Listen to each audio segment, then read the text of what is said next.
More loud, more loud. The officio or office was from the practice of reason. Just that, the practice itself. No, not in Latin. In Latin, the meaning of the word was wider. We will try to treat this problem. Officium, when Cicero takes this term, it's what you are expected to do since you have a certain social status. So you are a magistrate, a consul, so we expect that you do certain things. But also, you are a prostitute, we expect that you have an office.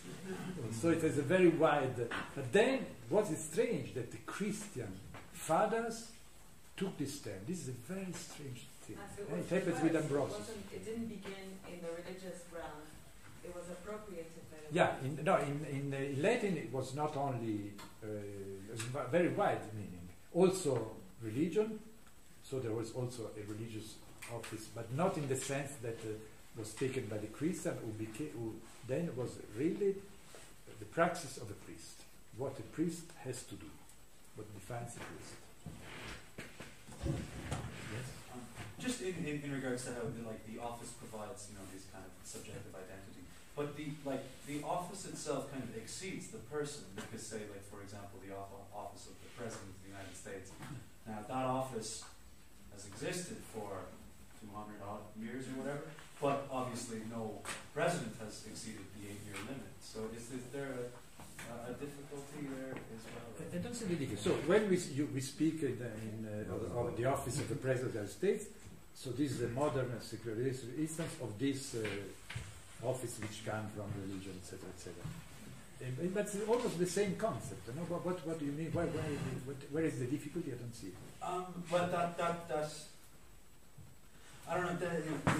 I realize that at least the office is providing the condition of subjectivity,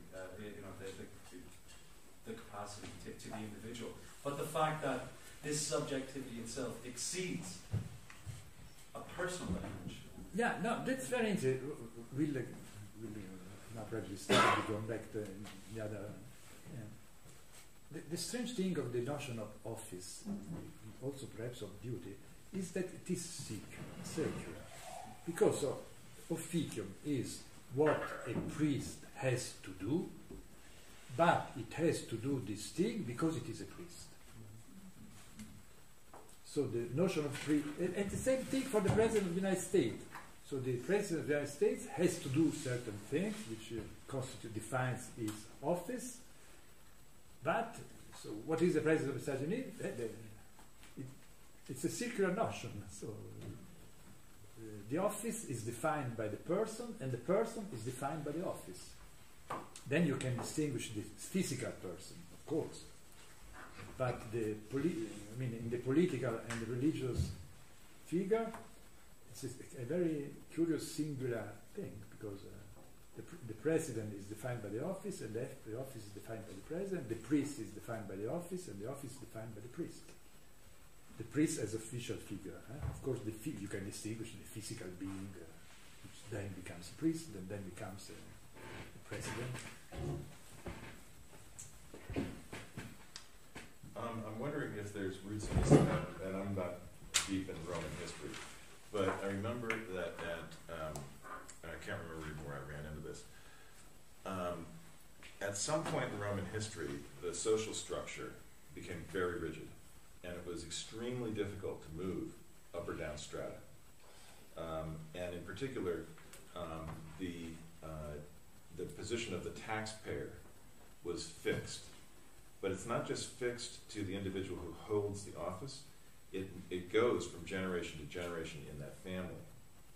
And so I'm wondering if the idea of the office at this time in Roman history might have actually kind of transcended its procedural status and actually become almost ontological in the way it defined not just an individual, but an individual's entire line.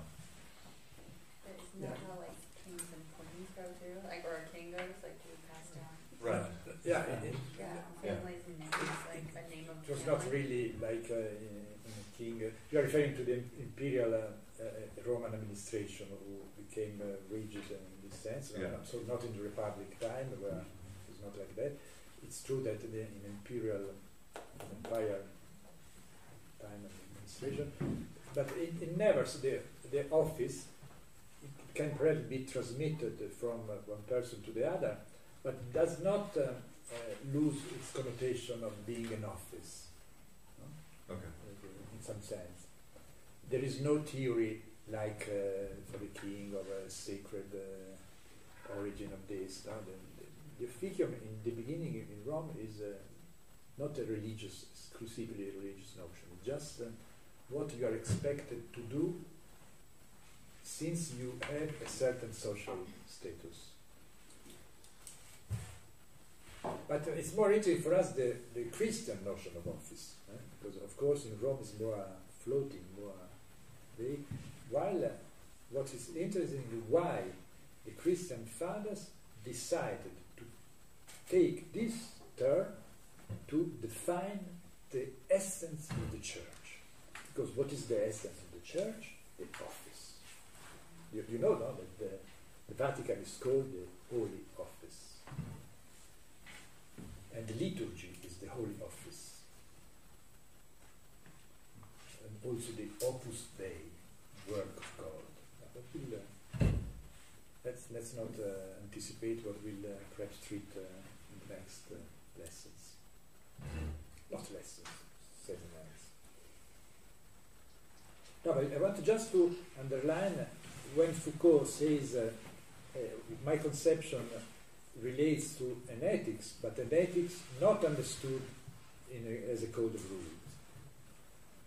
I want just to underline how difficult for us is also to clearly understand that we can conceive of an ethics which has no relation with the idea of a law, of a transgression, of obligation, of duty.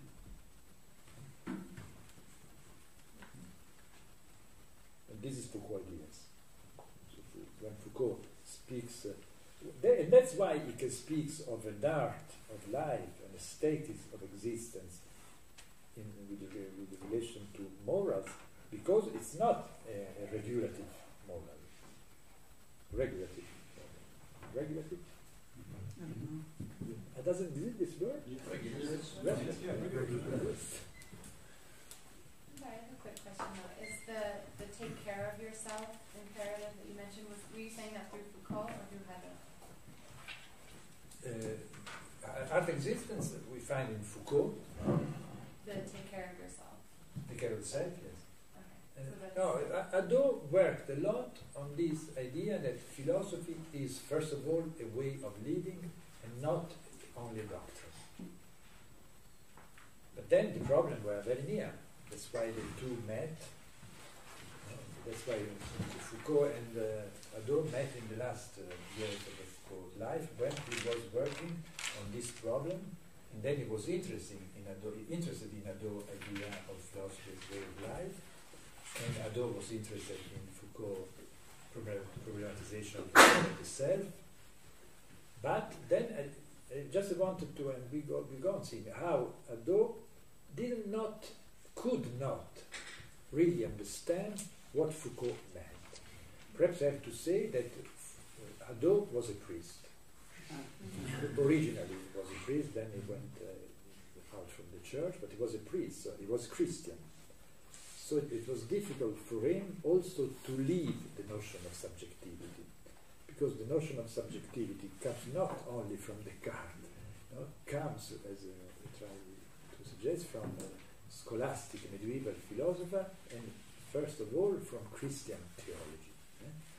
Because the paradigm of subjectivity in Christian theology is the Trinity, the three persons. The Father, the Son, and the Spirit. These are three hypostases, three subjectivities. Three subjectivities. So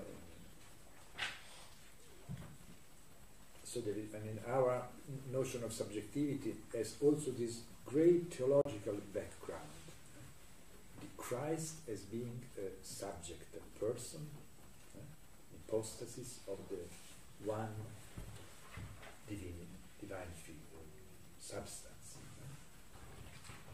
So I think that's why it's difficult for a Christian completely leave the notion of subjectivity. Of course, we'll have in mystics, in Christian mystics, an attempt to overcome subjectivity, but even in Adorno, when he was reproaching to Foucault that Foucault did not overcome the ego, it was in a certain sense the contrary. He could not understand what Foucault meant because he always ascribed to Foucault the idea of subject. Yes? Foucault, in one of the late interviews, basically says Hadot is anachronistic. He's He's anachronistic. He's trying to. He says something about. Anachronist. Yeah, that he's trying to address problems of today with solutions from long ago, and in that sense, he doesn't get what Foucault's up to as well. It's a kind of damning criticism, I think.